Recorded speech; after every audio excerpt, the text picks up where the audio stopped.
और बहुत सुंदर विषय में कहने जा रहा हूँ। कृपया आप सब ध्यान से श्रवण करेंगे तो मेरी कही हुई सार्थक होगा, और आप श्रवण करेंगे तो आपका जीवन भी सार्थक होगा। इसलिए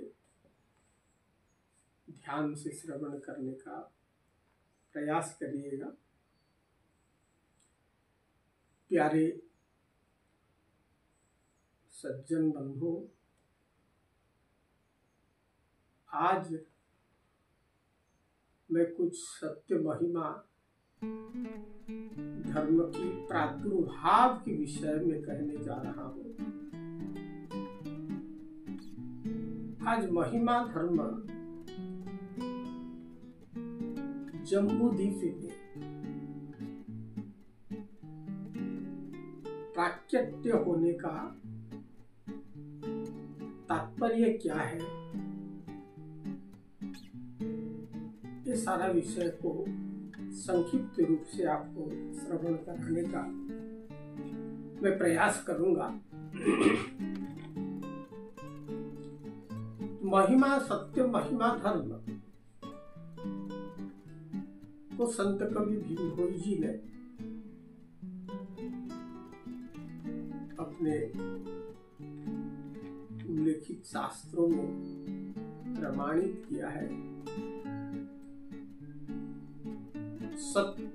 सर्वधर्म परिश्रेष्ठ भक्ति मुक्ति न संशय। प्यारे सज्जन बंधुओं, अलेख महिमा धर्म सर्वधर्म परिश्रेष्ठ,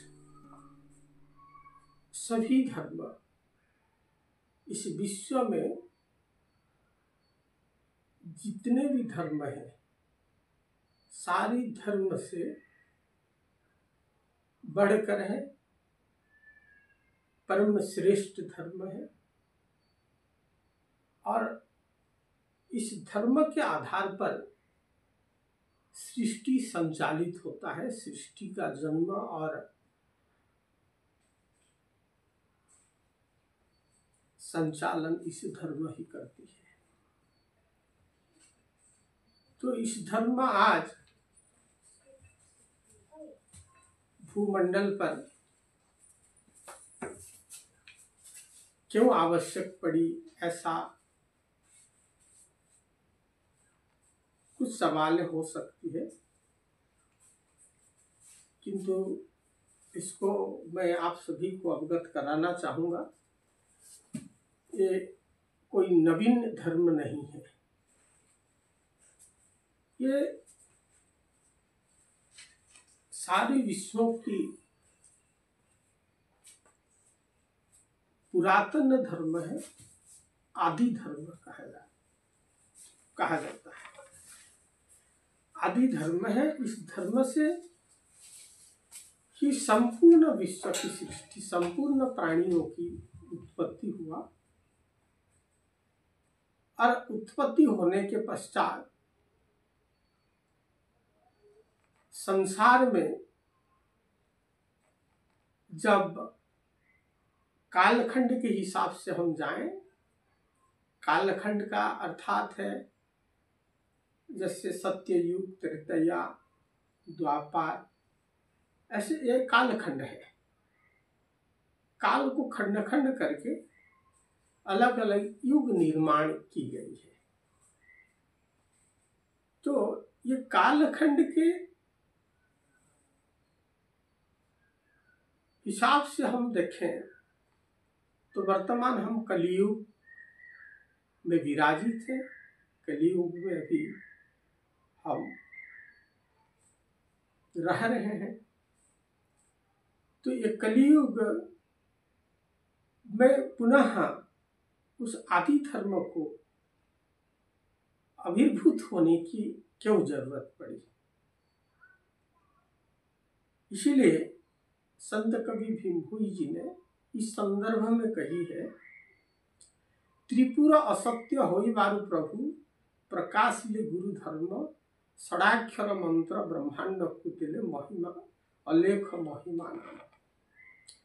प्यारे, इस पद्यांश से, इस पदों से आप सबको जो उड़िया समझते हैं बिल्कुल उनको समझ में आ गया होगा। परंतु इस पदों से संत कवि भीमभोई जी कहते हैं कि त्रिपुर असत्य होई वाल, यानी तीन पुर असत्य होने के कारण अलेख महिमा षडाक्षर मंत्र ब्रह्मांड को ईश्वर ने प्रदान किया है।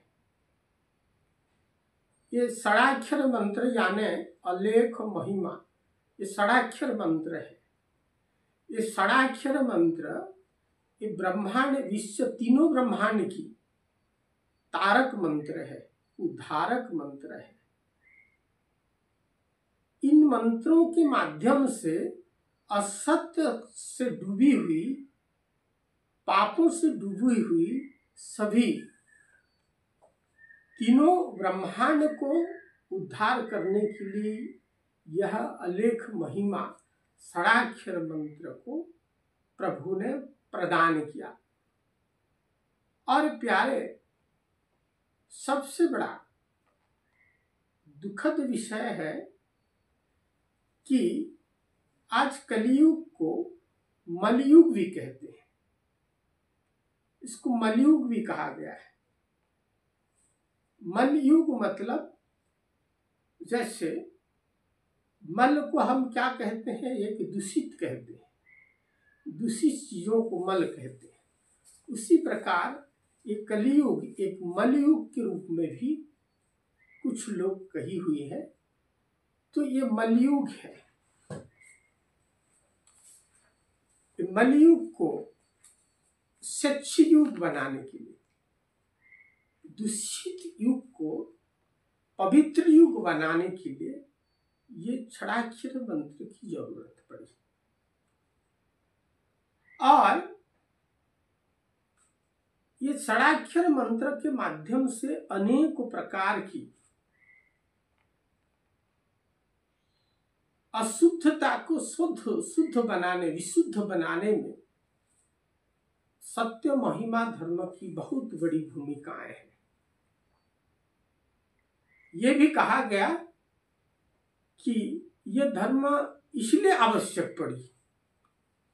आवश्यक पड़ी, उन्होंने अपनी स्तुति चिंतामणि में वर्णन किया है कि वा राजपुत्र किवा साधु संत सर्वे हेलेणी दुर्जना, इतनी ब्रह्मांड साधिभूत बरा किस देखु भावना।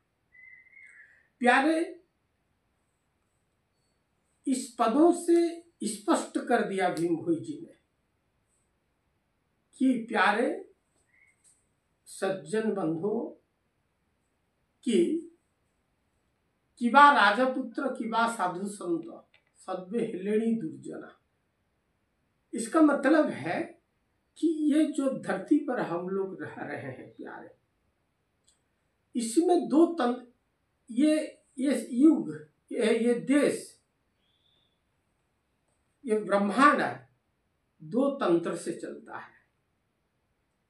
दो तंत्र, पहला तंत्र है धर्म तंत्र, दूसरा तंत्र है राजतंत्र। धर्म तंत्र और राजतंत्र के आधार पर राष्ट्र चलती है, सत्ता भी चलता है। तो स्वच्छ सत्ता, पवित्र सत्ता चलता है। और ये दोनों तंत्र जिस दिन अपने जगह से, अपने स्थानों से हटकर विपरीत मार्ग अपनाते हैं, तब ही युग परिवर्तन होता है, सत्ता परिवर्तन होती है, समाज परिवर्तन होती है, बिगड़ना चालू हो जाता है। तो जब ये धरती पर, ये देशों पर, ये राष्ट्रों पर, ये दोनों तंत्र में बिगड़ा हुआ है, अपने मार्गों से बिगड़ा हुआ दिखा, तब राष्ट्र का समाज का ह्रास होना प्रारंभ हुआ, तब पापों का वृद्धि होते चली, अराजकता प्रारंभ हो गया, लोग स्वेच्छाचारी होते चले और भांति भांति प्रकार के नहीं होने वाला कर्म करना प्रारंभ कर दिए।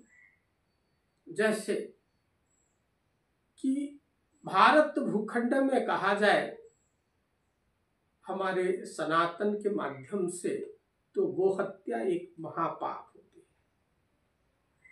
गोहत्या, ब्रह्म हत्या, स्त्री हत्या, परदाराहरण, मिथ्या, सुरापान, ये महापापों को का जैसे ही वृद्धि होती चली, राजा अपना कर्तव्य से डिगना, संतों धर्मतंत्रों में बैठे हुए व्यक्ति अपने अपने धार्मिक नियमों से डिगने के कारण धरती पर अनेक प्रकार के अत्याचार, अनाचार जैसे वृद्धि होती चली, तब उन अत्याचार अनाचार के कारण धरती को भार हुई। जिस धरती पर हम लोग रह रहे हैं, ये धरती को सारी मनुष्य एवं समूह प्राकृतिक प्राणियों से भार नहीं होता। ये धरा को ज्यादा भार तब होता है जब प्राणियों में अत्याचार, अनाचार की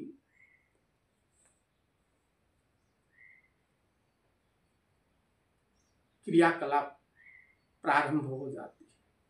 इसलिए जैसे कलयुग में इस प्रकार अनाचार से लोगों ने शास्त्रों नीति, धर्म नीति को छोड़ते चले, तब धरती को भार हुई। भार होने के कारण उन्होंने चिंता की, क्योंकि धरती को हम माँ कहते हैं और माँ सदैव संतानों का रक्षा के लिए, सुरक्षा के लिए बिल्कुल तत्पर रहती है। संतान जितना भी दुष्ट हो तो कभी कहती नहीं कि मर जाए, इतना करुणामयी होती है, ममतामयी होती है। इसलिए धरती मैया करुणामयी होने के नाते संपूर्ण प्राणियों का रक्षा के लिए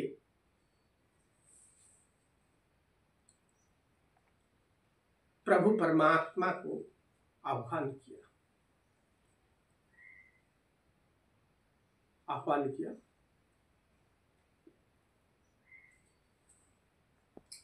कहा,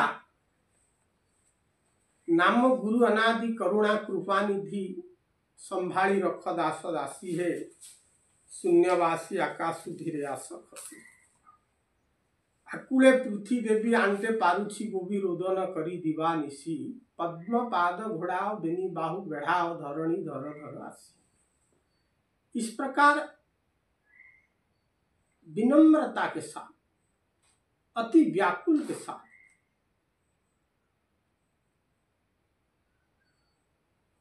प्रभु शून्य ब्रह्म को प्रार्थना की कि हे विभु, हे सृष्टा, हे नित्य शुद्ध ब्रह्म, आपने सृष्टि को बनाया है, आपने ही सृष्टि का रक्षा करेंगे। इसलिए आपका पवित्र चरण वर्तमान आवश्यक पड़ रहा है। आपकी अभय चरणों से मुझे, आपके अभय करकमलों से आप मुझे अगर नहीं उद्धार करेंगे तो मैं रसांत हो जाऊंगी। इसलिए हे विभु, आप आकर के आपकी अभय चरण से मुझे उद्धार करिए, और मैं उद्धार हो जाऊंगी तो संपूर्ण प्राणी उद्धार हो जाएंगे। ऐसी भावों के साथ जब भगवान को प्रार्थना की धरती मैया ने, तब प्रभु धरती की पुकार सुने और प्रबुद्ध रूप से प्रकट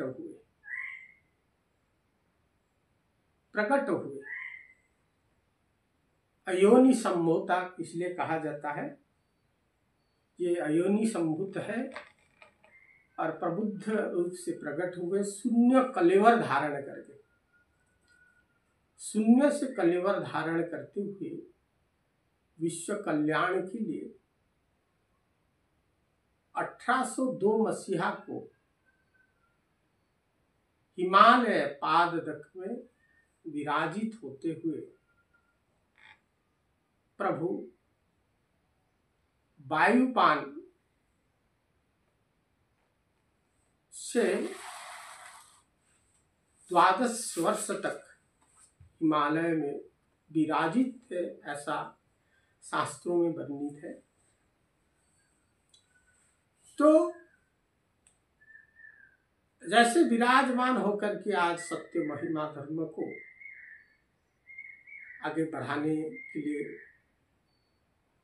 प्रबुद्ध महिमा स्वामी हिमालय में विराजित होते हुए वायुपान के साथ उन्होंने चिंतन किया कि ये ब्रह्मांड का उद्धार के लिए, धर्म को परिप्रकाश करने की जरूरत है, ऐसा चिंतन करते हुए महिमा स्वामी वहां से